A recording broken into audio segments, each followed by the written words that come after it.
그래서 결론적으로는 우리가 콜레스테롤이 올라간 이유는 여러 가지가 있지만, 첫 번째, 섭취 과다할 때도 콜레스테롤 수치가 올라갑니다. 두 번째, 합성이 과다할 때 올라갑니다.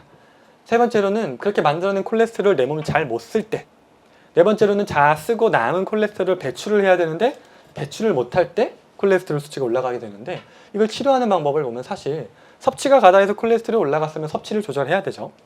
또는 합성이 과다하다는 건 내 몸에 필요량이 너무 과도해서 올라간 경우라는 건데, 그러면 그 필요량이 잘 충족되고 나면 콜레스테롤 수치는 알아서 떨어지게 되어 있는 거고, 세 번째로 이용률이 떨어졌어, 내 몸의 대사 기능이 떨어져서 콜레스테롤 수치가 올라갔을 때는 그 이용률을 회복하면 콜레스테롤은 자동으로 사용되기 때문에 떨어지는 거고, 네 번째로 배출이 잘 안 돼서 콜레스테롤 수치가 올라갔을 때는 그 배출 기능을 회복해서 잘 배출되도록만 하면 콜레스테롤은 알아서 떨어지도록 되어 있는데, 우리는 이렇게 복잡하게 생각하기가 싫어서인지 스타틴이 작용하는 부위는 이 중에 바로 이 부분, 2번에 작용을 하게 됩니다. 스타틴은 간에서 콜레스테롤을 만드는 작용을 억제함으로써 콜레스테롤을 낮추는 방법을 취한 약물 중에 하나인데, 간을 자세히 살펴보면 간에서는 우리가 먹은 모든 탄수화물이다, 단백질이다, 지방이다 하는 것들은 이 아세틸코에 형태로 분해가 돼요. 그렇게 분해된 이 아세틸코에라는 것을 통해서 이런 HMG-CoA, 메발로네이트라는 과정을 통해서 여러 가지 물질을 만들어냈는데, 그 중에 하나가 요 콜레스테롤이에요. 근데 문제는 스타틴이라는 약제는 여기서 이 HMG-CoA라는 부분을 억제하는 약이거든요. 그러다 보니까 여기가 억제되게 되면 콜레스테롤뿐만 아니라 요 돌리콜이라든지 코엔자임 Q10 같은 것들도 마찬가지로 합성이 잘 안 되는 상황이 발생하는데, 이 물질들은 어떤 역할을 하냐면요, 돌리콜 같은 경우에는 내 몸에 단백질 합성에 중요한 물질 중에 하나예요.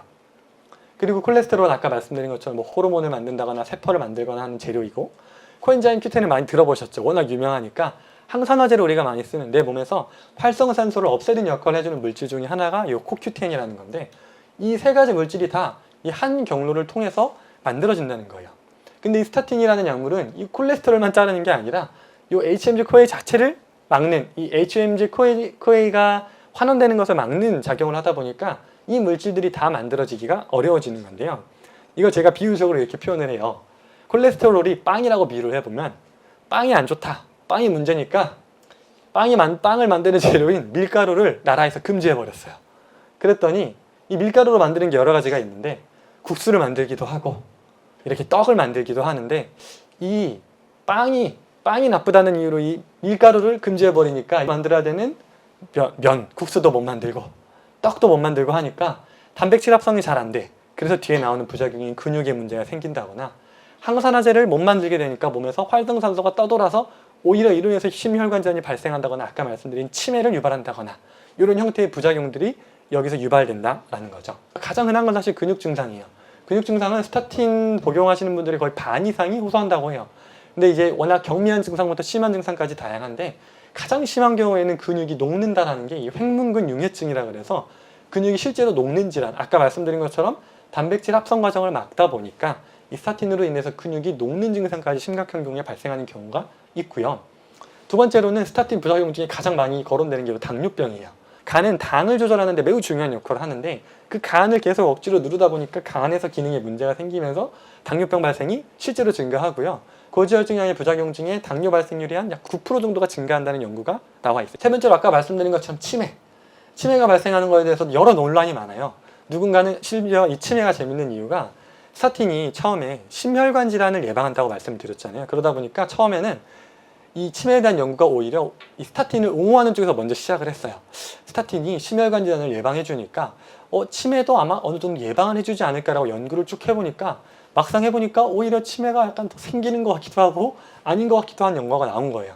그로 인해서 오히려 스타틴이 치매를 유발할 수도 있지 않나라는 의견이 거기서부터 나오기 시작했고, 그래서 결론은 지금 현재는 스타틴이 직접적으로 치매를 유발한다고 하진 않지만, 이거는 미국 FDA에서는 결국 이 치매라고 표현하기보단 단기 인지부작용, 그러니까 내가 일시적으로 인지부작용, 뭔가를 인지하고 인식하는 기능에 문제가 생길 수 있는 가능성이 있다는 걸 인정을 하고, 그것을 꼭 이 약물에 이 경고를 삽입하라고 명령을 해서 실제로 스타틴 약에 꼭 들어있는 내용 중에 하나가 이 내용이고요. 네 번째로는 이제 호르몬 기능이 떨어지다 보니까 뭐 우울증이라거나 남성분들의 뭐 발기부전 같은 성욕 감퇴, 이런 증상들도 이 스타틴이 유발한다고 알려져 있고요. 또 아까 말씀드린 것처럼 암이 사실 이게 이슈가 좀 많은데, 여러 가지 연구, 이것도 마찬가지로 누군가는 스타틴이 암을 예방한다 그러고 치료한다 그러고 누군가는 스타틴이 암을 유발한다고 하니까 이 암과 콜레스테롤의 관계에 대해서 많은 연구가 진행됐어요. 근데 일단 지금까지의 결과만 말씀드리면 암 환자 중에 콜레스테롤이 낮은 사람이 많더라 라는 사실은 밝혀졌어요. 근데 이게 콜레스테롤이 낮아서 암이 생긴 건지 암이 생겼기 때문에 콜레스테롤이 낮은 건지는 모르겠다 정도로 지금 연구가 멈춰있는 단계거든요. 그러니까 쉽게 말하면 암 환자들 중에 콜레스테롤이 낮은 사람은 많다. 근데 그게 콜레스테롤 때문에 암이 생긴 건지는 모르겠다. 말장난 같지만 이게 현재의 지금 논리예요. 그래서 지금 일반적으로 알려진 스타틴의 부작용들은 다음과 같은 것들이 있고요. 그러면 이런 부작용들이 있는데도 불구하고 우리가 스타틴을 전 세계에서 가장 많이 팔린다고 할 만큼 잘 쓰이고 있는 약인데 왜 이렇게 스타틴을 저런 부작용에도 불구하고 쓰려고 하냐 했을 때 스타틴의 목표는 다음과 같습니다. 요거는 이상지질혈증 치료 전략이라 그래서 우리나라에서 그 한국지질동맥경화학회라고 고지혈증, 이상지질혈증을 치료하는 학회, 그 의사들이 모여있는 학회에서 발표한 자료예요. 거기에 보면 여러 가지 위험군들의 그 위험군의 종류에 따라서 스타틴을 투여했을 때 목표하는 LDL 수치를 도달하는 것을 이 스타틴의 목표로 삼고 있거든요. 그래서 스타틴의 목표는 결국 LDL을 낮추는 거예요. 그러면 도대체 이 LDL이 뭐길래 이렇게까지 우리가 낮추려고 하는 걸지 그걸 자세히 한번 좀 알아보도록 할게요.